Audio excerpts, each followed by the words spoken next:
খালি বলবেন যে জালসা শুনে আসলাম, কাল কঠিন কিয়ামতের ময়দানে আরশের নিচে 7 শ্রেণীর মানুষ থাকবে, সেই কথা শুনে আসলাম, বলবে না যে মহিলাদের ওয়াজ শুনে আসো নাই?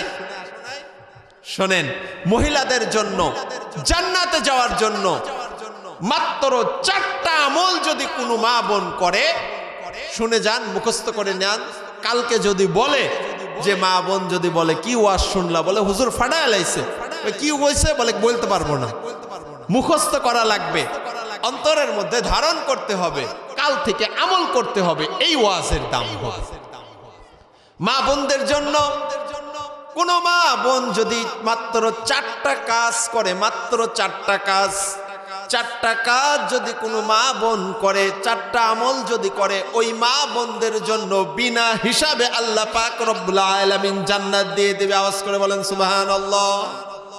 আরে আরো জোরে বলেন না সুবহানাল্লাহ।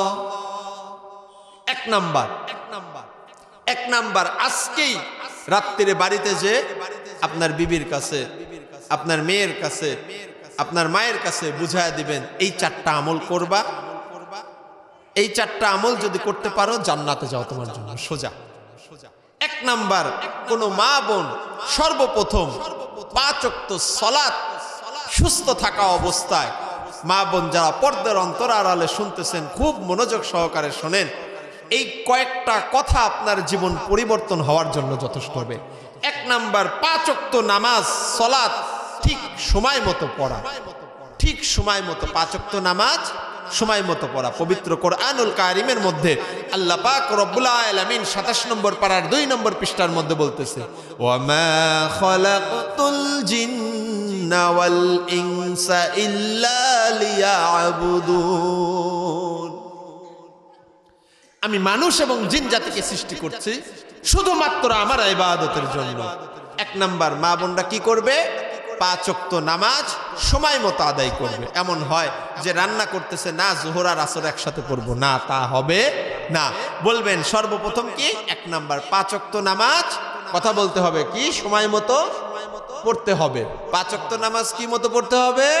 সময় মতো পড়তে হবে। 2 নাম্বার, মা বোন রমাদানুল মুবারকে বেশি কিছু করা লাগবে না। রমাদানুল মুবারকে যদি সুস্থ থাকা অবস্থায় রোজা সিয়ামগুলো সঠিকভাবে পালন করবে।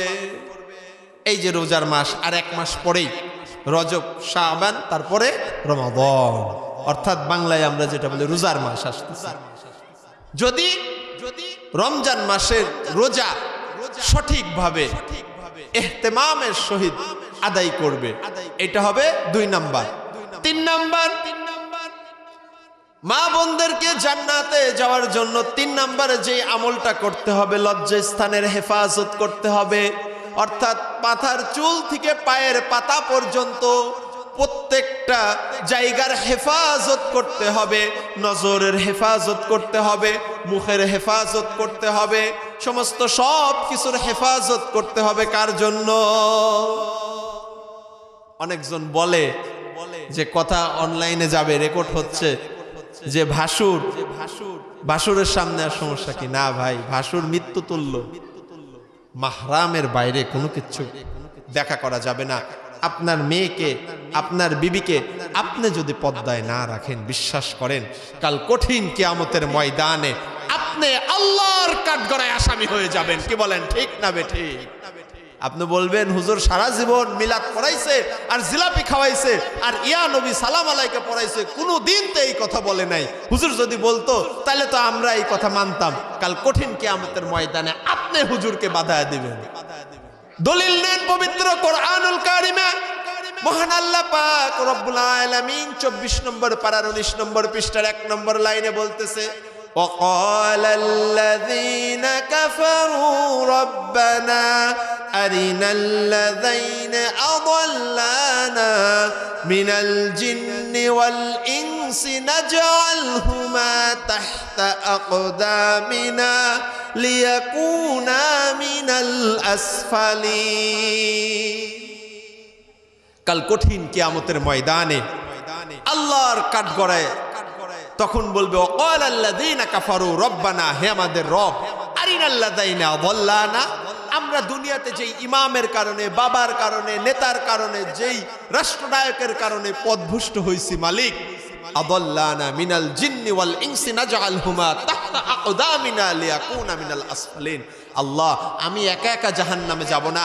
আমার বাবা নামাজ পড়ছে কিন্তু আমাকে শীতের মধ্যে ডাকে নাই, কিন্তু আমার বাড়ি যদি আগুন লাগতো আমার বাবা তো ঠিকই আমাকে ডাকতো। আল্লাহ, আমি একা জাহান্নামে যাব কেন? আমার বাবাকেও নিয়ে যাব।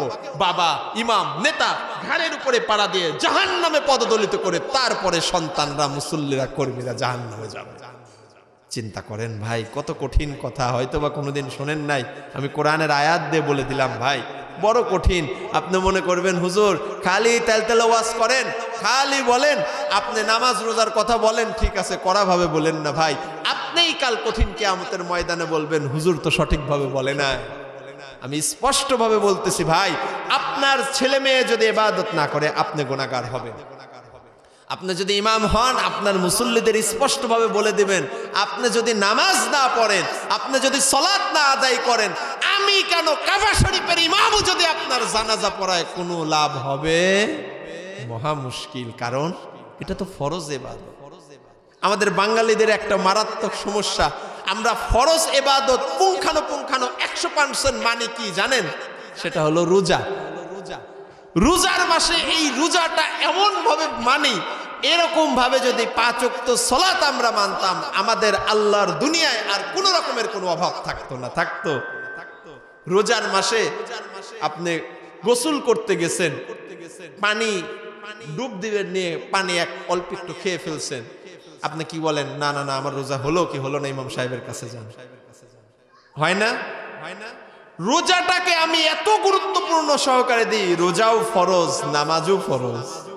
রোজার মতো যদি ভাই নামাজটা আপনি গুরুত্ব দিতেন, বিশ্বাস করেন আপনার জীবন সুন্দর হয়ে যেত। আরেকটা কথায় কথা বলে মনে পড়ে গেল যে রোজার মাসে আমরা রোজাকে যেমন ভাবে মানি, নামাজকেও তেমন ভাবে মানতে হবে। পর্দা করা কি ফরজ না সুন্নত না মুস্তাহাব? ফরজ। এইটাও আপনার সন্তানদেরকে, মা বোনদেরকে বোঝাবেন। রমজান মাসে রোজা রাখবে, নিজে পর্দার মধ্যে থাকবে। 4 নাম্বার, এইটা আপনাদের পক্ষে আছে। একটু জোরে বলেন সুবহানাল্লাহ। এটা আপনাদের পক্ষে আছে। 4 নাম্বারটা হলো আজকে বলবেন, এই 4টা, এটা সবার আগে বলেন, এটা লাস্টে বলবেন, কিন্তু বলবেন এটা গুরুত্বপূর্ণ। 4 নাম্বার, স্বামীর আনুগত্য করা। মা বোন যারা আমার কথা শুনতেছেন, মাইকের আওয়াজ যেই সমস্ত মা বোনের কানে যাচ্ছে, আপনার স্বামী আপনার জন্য জান্নাত। কে বলেন ঠিক না বেঠিক? স্বামীর আনুগত্য করবেন, স্বামীর সঙ্গে খারাপ ব্যবহার করবেন না, স্বামীর সঙ্গে খারাপ আচরণ করবেন না। এখন তো আমাদের সমাজে এমন অবস্থা হয়ে গেছে, ঘরে যখন বিবিরা থাকে এমন ভাবে থাকে কাজের মেয়ের মতো থাকে, চিরা জামা, দুর্গন্ধযুক্ত জামা, পরিপাটি নেই থাকে। যদি কোনো বাহিরের লোক আসে কিংবা কোনো রকমের কোনো মার্কেটে যায়, ওরে বাবা রে বাবা, সাজগোজের অভাব নাই। মা বোনদেরকে আমি বলি, আপনি সাজবেন, কোনো সমস্যা নাই, আপনার স্বামীর জন্য, বাহিরে যাওয়ার জন্য না। আপনার স্বামী আপনার জন্য জান্নাত। জনাবে রাসূলুল্লাহ সাল্লাল্লাহু আলাইহি ওয়াসাল্লাম বলেন যে আমি যদি আল্লাহর পরে পৃথিবীতে কারো সিজদা দেওয়ার জন্য বলতাম, আমি একজন স্ত্রীকে তার স্বামীর পায়ে সিজদা দেওয়ার কথা বলতাম। আওয়াজ করে বলেন সুবহানাল্লাহ। তাহলে চিন্তা করেন স্বামী কত গুরুত্বপূর্ণ। স্বামী কষ্ট করতে করতে করতে করতে তার জীবন শেষ হয়ে যায়, কোনো রকমের কোনো শুকরিয়া নাই। বিশ্বাস হয় না? একদিন সন্ধ্যার সময় ছোট মাছ নিয়ে যায়, দেখেন বলবেন গোলামের পুত গোলাম সারা জীবন ছোট মাছ কুটায় আমার জীবন শেষ করলো। কি বলেন ঠিক না বেঠিক? যারা হাসতেছে কমন পড়ে গেছে। তা এইটা মা বোন যারা শুনতেছেন, আপনার স্বামী আপনার জন্য মহা গুরুত্বপূর্ণ, মহা গুরুত্বপূর্ণ। কিন্তু আবার এমনও মা বোন আছে, খালি নারী নির্যাতনের কেস। এক পুরুষ বলছে, হুজুর আপনি খালি নারীর কথা বললেন, আমাদের গ্রামে এমনও বউ আছে, সেই বউ আবার স্বামী পিটায়। হায় সুবহানাল্লাহ, এ আবার কি বললেন? স্লিপ পাঠাইছে হুজুর, সেই ওয়াজও করেন, বউ স্বামী পিটায়। তা বউ, মা বোন যারা আছেন, বিনয়ের সঙ্গে আমি আপনাদেরকে আহ্বান করি, আপনার স্বামী আপনার জন্য এক টুকরা জান্নাত। আপনার স্বামীর খেদমত করে আপনি জান্নাতে যেতে পারেন। কোন স্বামী যদি তার স্ত্রী মরার সময় যদি কোনো স্বামী বলে যে আমার স্ত্রী নেককার স্ত্রী ছিল, আমি তার জন্য খুশি, ওই স্ত্রী জান্নাতে যাবে। আওয়াজ করে বলেন সুবহানাল্লাহ। তাহলে মা বোনদেরকে জান্নাতে যাওয়ার জন্য 4টা সহজ আমল মুখস্থ করতে হবে, আমার সঙ্গে সবার বলতে হবে। আমি বলছি যে হাজার ওয়াজ করলাম, কণ্ঠ বললাম, ঘটনা বললাম, আপনি যদি মনের মধ্যে হৃদয়ের মধ্যে ঢুকায় না দিই, এই ওয়াজ 4 আনা পয়সার আওয়াজও লাগবে না। কান শুকের কোনো দাম নাই, কান শুকের দাম আছে, অন্তরের মধ্যে লাগাতে হবে। অন্তরের মধ্যে যেটা ঢুকবে সেইটা লাগবে। 1 নাম্বার বলেন, মা বোনদের জান্নাতে যাওয়ার জন্য কয়টা আমল করতে হবে? সবাই বলি জোরে, আরো জোরে, জোর হলো না? 4টা, মাশাআল্লাহ। 1 নাম্বার, কয় ওয়াক্ত নামাজ পড়তে হবে? কয় ওয়াক্ত? 5 ওয়াক্ত। 2 নাম্বার, রমজান মাসে 3 নাম্বার পর্দা করা। 3 নাম্বার কি? পর্দা করা। এখন কি খালি স্ত্রী পর্দা করবে? আপনার মেয়ে বড় হয়ে গেছে, স্ত্রী ঠিকই পর্দা করতেছে, আপনার মাও পর্দা করতেছে, বৃদ্ধ হয়ে গেছে, কিন্তু আপনার 16 বছরের মেয়ে বলে ছোট মানুষ, ওর পর্দা করে লাভ কি? এইটা যেন না হয় ভাই, তাইলে কিন্তু ভয়ঙ্কর বিপদ আছে। তাহলে কি 3 নাম্বার কি? পর্দা করা। 3 নাম্বার পর্দা করা। 4 নাম্বার কার আনুগত্য করবে? স্বামীর আনুগত্য করবে। কার আনুগত্য করবে? কিন্তু স্বামী যতক্ষণ পর্যন্ত শরিয়াতের মধ্যে থাকবে স্বামীর আনুগত্য করবে। স্বামীকেও খেয়াল রাখতে হবে, স্ত্রীর উপর জুলুম করা যাবে না, স্ত্রীর উপর নির্যাতন করা যাবে না, আমার মা বোনদের উপর নির্যাতন করা যাবে না। কারণ আপনি চিন্তা করেন, আমরা সব সময় নিজেরটাকে ভালো মনে করি। একটা জিনিস একটু আজকে কথা বললাম ভাই, একটু বিবেক দিয়ে, একটু হৃদয়টা উপলব্ধি করে চিন্তা করেন, আপনার ঘরে আপনার মেয়েটা আপনার কাছে যেমন দামি, কলিজার টুকরা। আমার একটা মেয়ে আছে, আমার মেয়ে আমার জন্য যেমন কলিজার টুকরা, সে যদি একটু আঘাত পায় হৃদয়ে রক্তক্ষরণ হয়। কি বলেন, ঠিক না? আপনার ঘরে যার মেয়ে আসছে, যেই মেয়ে আছে, সেও কিন্তু একজন বাবার রাজকন্যা। কি বলেন, ঠিক না বেঠিক? এইটা চিন্তা করবেন যে আমি যেমন আমার মেয়েকে ভালোবাসি, আমার স্ত্রীও কিন্তু আরেকজনের সন্তান, আমার স্ত্রীরও মা বাবা আছে, সেও কিন্তু আরেকজনের মেয়ে। আমি খালি নিজেরটার ভালোবাসি, এইটা কি ইনসাফ হবে? এটা কখনো ইনসাফ হবে না। আপনার স্ত্রীকেও একটু সুযোগ দিতে হবে।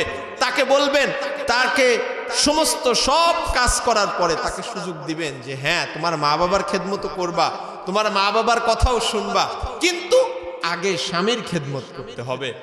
আফসোস, দেখেন আপনার মেয়েটা যখন আপনার ঘর থেকে বের হয়, আপনার মেয়েকে যখন বিবাহ দেন, আপনি কান্না করেন। আপনি একজনের মেয়েকে নিয়ে আসছেন, সেও কিন্তু একজনের মেয়ে, তারও কিন্তু বাবা আছে, মা আছে, তার মা বাবারও কলিজাটা ফেটে যায়। এ কারণে আমি আপনাদের সবাইকে বিনয়ের সঙ্গে বলি, মেয়েদেরকে বিবাহ দেওয়ার সময় খুব সতর্ক থাকবে। মেয়েদেরকে বিবাহ দেওয়ার সময় খুব সতর্ক থাকবেন।